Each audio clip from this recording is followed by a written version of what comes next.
Got two great guests in studio as we continue in and talk conversations in the Sheriff's Sit-Down here as we move the month to November. Casey Salisbury, Ryan Spurling in the studio with us here this morning. Morning, guys. Good morning. Good morning.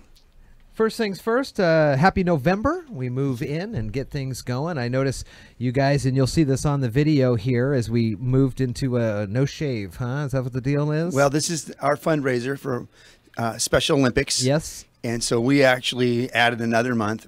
Most people started last month. And we allow our folks to, during the 3-month period, they donate just $20 a month to donate the money while they grow their beard to the Special Olympics.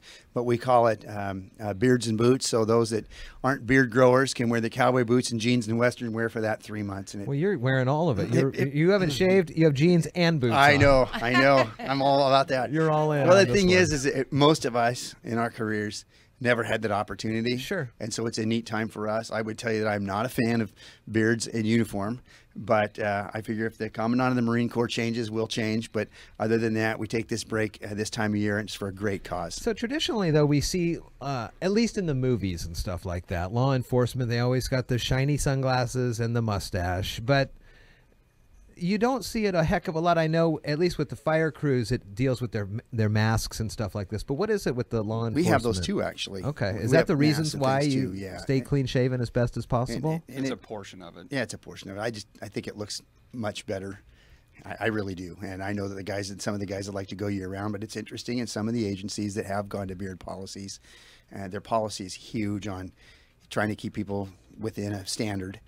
But there's a lot of them that have gone to it now. They aren't growing the beards anymore anyway. So it seems like some of the most elite of the elite are the ones too that have beards, and so you see the SWATs or the SEAL teams and things like that. Those guys, they're all jacked up and they got big muscles and beards. They look like tough guys. I mean, it's pretty cool. I think that's Hollywood. Is that all Hollywood? Yeah, A not on lot the, of it is. The reality is most of those guys aren't all big and monstrous now we're because getting somewhere. it's too hard to carry that much weight and sustain it out on a battlefield. Interesting. Did you ever meet Chief Osterhout? Yeah. Look at him sometime. They're U.S. usually Special thin Forces. and wiry. Slender, wiry. That's what most of those people actually look like. Very Guys are interesting. in great shape. Some of them are big. Don't get me wrong. Yeah. And they should be in great shape. But some Oh, of my. but it's They gotta be more. running. I guess that makes sense. They could bench press 1,000,000 pounds or something, but they can't get from here to there without You know how causing much them food wheezes. those guys eat?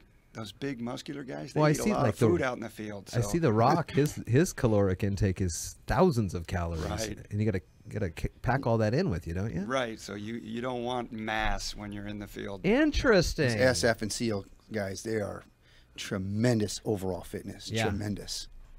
Wow. When we were, just as an example, I mean, most of the guys are built about like Ryan. When we were at the FBI Academy, you go back there and they have a competition at the end, a fitness competition that you have to go through all these stages. And it's always the real slender guys. And with the big guys, you know, they got to crawl up and down hills and over things and pull themselves up and crawl through windows and things. A lot of them, not all, but many of the real big guys are gassed out in the first round. They're done. It's the real wiry, quick, wiry, great shape people that win that thing. Interesting. Well, And they're usually a lot stronger than you think, too. isn't that something? What else has been going on, Ryan? Do you have some good news to pass along with us? Well, The last week we positive talked news? about how a couple times a year we go over our life-saving awards. Yeah. And the sheriff wanted to celebrate some of the life-saving awards that we've had this past year.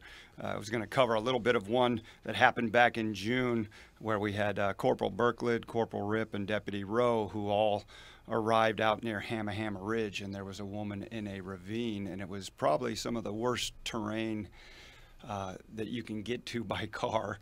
And down this ravine with really, really heavy thicket, there was a woman crying for help. Oh my gosh. It was nighttime. They called for some FLIR, which is that forward-looking infrared. Yeah. On a helicopter, it wasn't available, so these 3 guys decided it's too desperate. She's not doing well out there, so we're going to go and find her. And they had to crawl in on their hands and knees Wow. a half mile down this ridge. And then when they finally located her, she was shaking uncontrollably and very hypothermic. So they ended up having to take turns to carry her out. She couldn't walk. And they actually destroyed their boots and their uniforms by one of them would go backwards and try to break a path through the underbrush, because you know how that underbrush can get in this county at different locations. Yeah. And they would break a path going backwards, and the other one would carry her through that path. And it took them hours to get her out, but they finally got her out. Wow. And it was just pure dedication. They were exhausted by the time it happened. I It bet. was completely dark. There, you know, Oh my. it was a pretty heroic effort Isn't on the that part of all something? three of them. She was hypothermic. Had they waited and not done that, the outcome could have been very different. Sure. Is that something that the sheriff's office leans into a little bit more? I mean, going above and beyond. There's cases upon cases of folks in the office doing those good deeds, taking those extra steps, because that sounds to me, and stop me if I'm wrong, outside of kind of the normal daily. Yeah, yes, this will result in a life-saving award. It meets all the standards Yeah. of a life-saving award because it was determined had they not inserted themselves and removed her out of there, that, Wow. that it would have been a whole different outcome in a matter of a few hours. So Oh, yeah. they didn't have. They determined they didn't have time to wait for Sure. everybody else to get there, and then wait for somebody to cut a trail all the way down through there and wait to try to pack the person out. They needed to get her out immediately, and so it was determined that those three are the recipients of the life-saving award. And that's Yeah. why each week for the next couple of weeks we've talked about some of these that we want to recognize those individuals. You read their names again? Yeah. Yeah, it was Corporal Berklid, Corporal Rip, and Deputy Rowe. And, you know, you asked if this is above and beyond. I really don't think it is above and beyond, because over the years, I worked out at the State Patrol Academy for 13 years, and I would ask new recruits, why did you join law enforcement? And that was just a routine thing. People get into law enforcement to serve. And they get in law enforcement to help people who can't help themselves and to do things that help the community. And this doesn't surprise me a bit. This is, any one of our deputies would have done this.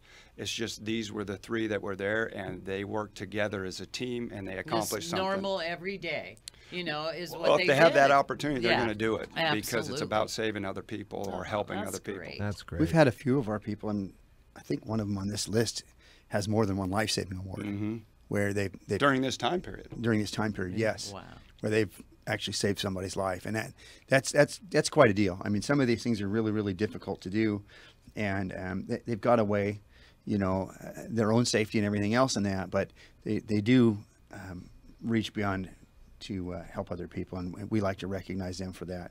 I look forward to next week's conversation and find out more about the great folks who get these awards over the last year. Oh, Mason yeah. County Sheriff's Office and the Sheriff's Sit Down, Ryan Spurling, Casey Salisbury, good to see you guys. Yeah. Thank you. I can't wait to Good to see see where you. we're at the end of the month here with these beards. The woolly bully right there. That's gonna gonna look keep nice. Yeah, we'll I haven't see. seen Get you nice in a and beard. warm here through the month of November. It's awful Especially gray. if you're It's awful gray. You get sleeping that- in the doghouse. Who You got that knows? executive Wish we blonde could have going. done this when I was younger. Well, Jeff's is already filling in. Oh, a yeah. little bit more. I shaved this morning. No, I'm just 7:45 at I-Fiber 1. Good to see you guys. Thank you.